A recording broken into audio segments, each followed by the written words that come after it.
Hi, my good people. I hope you're okay. So I'm here to just answer questions from the comments from the previous post about HIV. So I'm answering the questions around misconceptions, and I'll just dive straight into the misconceptions. So one of them is HIV is a death sentence. However, we believe that is not true. A person living with HIV can live longer and a healthier life.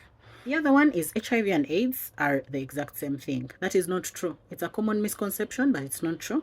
So HIV is a virus, AIDS are the acquired immunodeficiency syndrome, or a combination of other illnesses that or infections that affect a person when they are not on treatment.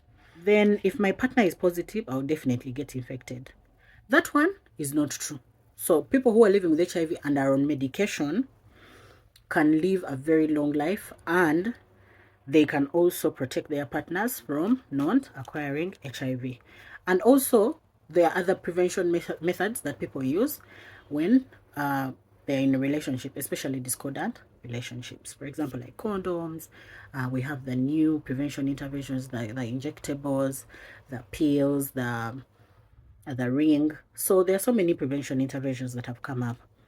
So it is not true unless if a person is not they don't know their HIV status, but and they are also not on treatment, so there are chances of spreading to their partner.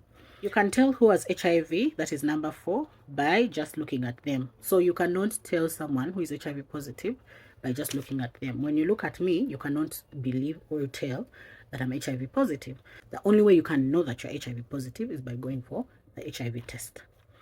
So HIV only affects, that's number 5, only affects specific groups. There are some people who believe that HIV is spread by only women, others believe it's only girls, others believe it's for only people who have, specific situations or conditions. So no, it is not true. HIV can be spread by anyone who is infected and maybe does not even know their HIV status. So they can easily spread the virus.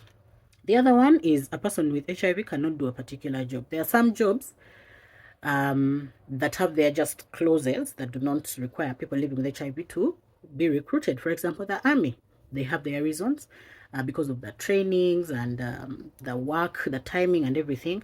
So a person can do any job. A person living with HIV can do any job, apart from those specific jobs that have clauses that might not or might affect people living with HIV's schedules. Then a person with HIV who is living with HIV cannot do chores. That is number 8.